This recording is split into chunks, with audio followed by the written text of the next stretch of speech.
Hello everyone, NEET 2025 की जो भी स्टूडेंट्स प्रिपरेशन कर रहे हैं उनका ये कहना है कि सर कौन से टॉपिक को स्किप करें और कौन से टॉपिक को पढ़ें। आपको पता है कि नीट 2025 के लिए सिलेबस को अपडेट किया गया था और कुछ टॉपिक्स को ऐड किया गया था तो कुछ टॉपिक को डिलीट किया गया था। अब कन्फ्यूज़न यहाँ पर यह है कि देखो, टाइम आपके पास बहुत ज़्यादा कम है। इसमें अगर आप जो टॉपिक को स्किप करना है, अगर आप उसमें टाइम दोगे तो आपका जो एक दो टॉपिक तैयार हो सकते हैं जो आने वाले हैं नीट के एग्ज़ाम में, तो वो आपका वहाँ पर नुकसान हो सकता है। तो कुछ कैंडिडेट के ये मैसेज और कॉल्स आ रहे हैं कि सर मेरे को कौन से टॉपिक पढ़ने हैं, कौन से टॉपिक नहीं पढ़ने हैं। तो देखो, सिलेबस में कुछ टॉपिक आपके दिए गए हैं, वो टॉपिक आपकी अगर आप ओल्ड एनसीईआरटी को फॉलो कर रहे हैं तो वहाँ पर वो क्वेश्चंस और वो टॉपिक्स नहीं है। तो वो टॉपिक्स आपकी न्यू एनसीईआरटी में है। अगर आप न्यू एनसीईआरटी को फॉलो कर रहे हो और आप सिलेबस को चेक कर रहे हो तो आपकी न्यू एनसीईआरटी में वो टॉपिक्स ही नहीं है, जबकि वो सिलेबस में दिए गए हैं। तो वो टॉपिक्स आपको ओल्ड एनसीईआरटी से पढ़ने हैं। तो मैं आज की इस वीडियो में आपको वही बताने वाला हूँ कि कौन से टॉपिक को स्किप करना है और कौन से टॉपिक को आपको पढ़ना है, जिससे आपका टाइम भी बचे। क्योंकि आपको पता है कि टॉपिक अगर डिलीट किए गए हैं सिलेबस से और वो टॉपिक आपको पढ़ने ही नहीं और आपको पता ही नहीं है, तो उस पर आप बिल्कुल भी टाइम वेस्ट ना करें, क्योंकि आपके पास समय बहुत ज़्यादा कम है। मैं जो पीडीएफ आपको बता रहा हूँ वो पीडीएफ अपने टेलीग्राम पर शेयर कर दूंगा। टेलीग्राम की लिंक आपको डिस्क्रिप्शन में है और मेरा जो व्हाट्सअप नंबर आपको स्क्रीन पर सो रहा है, ये अपने मोबाइल में सेव कर लें। काउंसलिंग के दौरान ये नंबर आपको बहुत ज़्यादा इंपॉर्टेंट रहने वाला है, क्योंकि मैं पेड काउंसलिंग लास्ट 5 ईयर से करा रहा हूँ। तो आपको काउंसलिंग की सारी अपडेट्स, इन्फॉर्मेशन और पेड काउंसलिंग लेने में आपको हेल्प मिलेगी और बहुत ही नॉमिनल फीस में। चैनल को सब्सक्राइब कर लीजिएगा। तो देखिएगा, मैं आपको सबसे पहले बायोलॉजी से स्टार्ट करते हैं और क्लास 11th की यहाँ पर मैं बात करता हूँ। तो केवल मैंने उसी टॉपिक को यहाँ पर मेंशन और कुछ उसी टॉपिक को लिखा हुआ है जो टॉपिक में या तो टॉपिक डिलीट किया गया है चैप्टर से, या फिर किसी चैप्टर में टॉपिक को ऐड किया गया है। राइट। तो सबसे पहले अगर हम बात करते हैं तो दी लिविंग बर्ड्स की बात करते हैं। आपको पता है कि बायोलॉजी 11th का पहला ही चैप्टर है। यहाँ पर इस टॉपिक को ऐड ऑन किया गया है, व्हाट इज लिविंग। ठीक है। और स्किप इसमें करना है टैक्सोनॉमिकल एड्स, जो कि इस टॉपिक को आप बिल्कुल भी ना पढ़ेंगे। अगर आप इस टॉपिक को पढ़ते हो तो कुछ बच्चे अभी लास्ट 1 या 2 मंथ से अपनी स्टडी स्टार्ट कर रहे होंगे, तो उनको इस चीज़ का नहीं पता होगा। आपका पाँचवा चैप्टर है बायोलॉजी 11th का, मॉर्फोलॉजी ऑफ फ्लावरिंग प्लांट।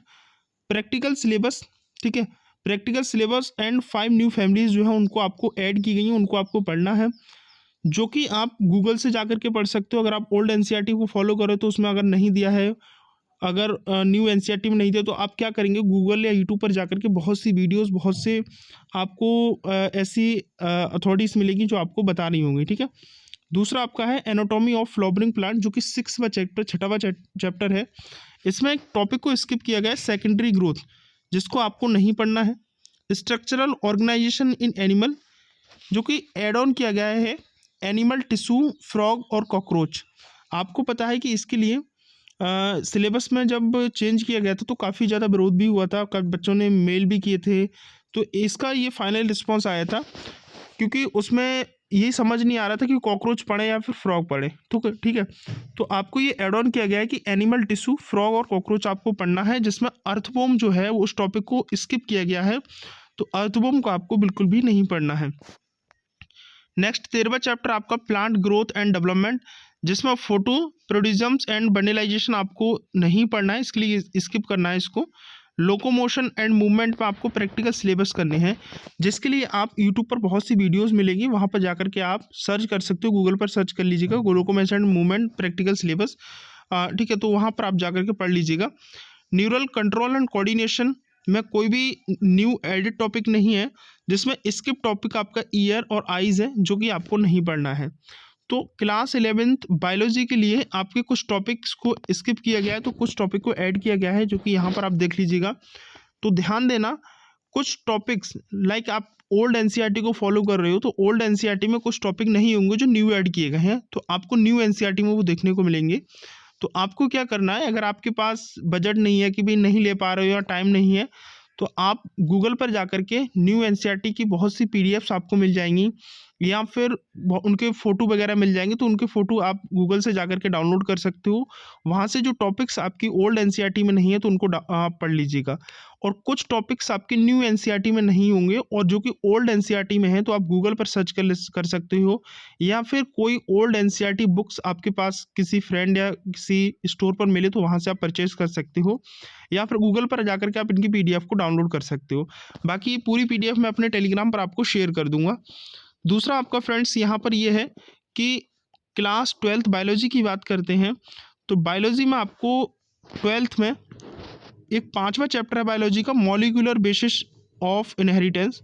इसमें प्रोटीन बायोसिंथेसिस टॉपिक जो है उसको ऐड किया गया है, जिसके लिए आपको पढ़ना है। न्यू ओल्ड एनसीईआरटी में आपको देखने को नहीं मिलेगा, तो न्यू एनसीईआरटी में आपको देखने को मिलेगा, जो कि आपको इसको पढ़ना है। अब कुछ बच्चे क्या है ना कि प्रॉब्लम्स ये है कि ओल्ड एनसीईआरटी को लिए बैठे हैं, क्योंकि वो पुराने हैं जो 2 साल 3 साल से प्रिपरेशन कर रहे हैं, उनको उनका ड्रीम कॉलेज नहीं मिल पाया है, तो वो अपनी ओल्ड एनसीईआरटी को फॉलो करते हुए चल रहे हैं, तो ओल्ड एनसीईआरटी में टॉपिक्स नहीं देखने को मिल रहे हैं, ठीक है, तो उनको प्रॉब्लम्स आ रही है। दूसरा यहाँ पर 7वां चैप्टर आपका है ह्यूमन हेल्थ एंड डिसीज, जो कि डेंगू, चिकनगुनिया, तंबाकू एब्यूज जो टॉपिक्स हैं उनको ऐड किया गया है, जो कि आपको पढ़ना है।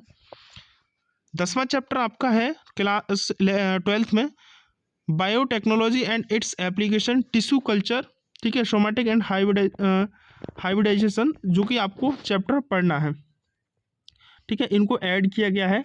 12वां चैप्टर आपका है इकोसिस्टम, जो कि स्किप किया गया है इस टॉपिक को, ठीक है, इकोलॉजिकल सक्सेशन न्यूट्रिएंट साइक्लिंग, इस टॉपिक को नहीं पढ़ना है। और मेरे पास ऐसे बहुत से कैंडिडेट स्टूडेंट्स हैं जो बोल रहे हैं कि सर हमें ये टॉपिक पढ़ना है, या फिर हमारे न्यू या ओल्ड जो भी पढ़ रहे हैं स्टूडेंट्स उसमें ये टॉपिक्स दिए ही नहीं, तो हम कहाँ से पढ़ें। तो मैंने सोचा आपको एक फाइनली वीडियो दे दूँ। टॉपिक्स के नेम्स मैंने लिख दिए हैं, चैप्टर नेम यहाँ पर लिख दिया, और चैप्टर कौन सा चैप्टर है, चैप्टर नंबर क्या है, वो भी मैंने यहाँ पर लिख दिया है। तो आप लोग इस पीडीएफ के माध्यम से, इस पीडीएफ की हेल्प लेकर के आप अपनी स्टडी को कंटिन्यू कर सकते हैं। और जो बच्चा मेरी पेड काउंसलिंग लेना चाहता है वो इस नंबर को अभी सेव कर ले। बहुत ही नॉमिनल फीस में आपको पेड काउंसलिंग में 5,000, 4,000, 10,000, 20,000 किसी से पेड काउंसलिंग के रुपये नहीं लेता हूँ। बहुत ही नॉमिनल फीस 1,500-2 हज़ार में आपकी पेड काउंसलिंग हो जाती है। तो आप लोग ये नंबर सेव करके रख लें, जब मैं पेड काउंसलिंग का जो प्राइस है वो रिलीव करूँगा तो आपको पता चल जाएगा, ठीक है, वहाँ से आप मेरी पेड काउंसलिंग को परचेज कर सकते हो, ठीक है। बाकी की जो अपडेट रहेंगे मैं आपको इन्फॉर्म करता रहूँगा, तो आप चैनल को सब्सक्राइब कर लीजिएगा।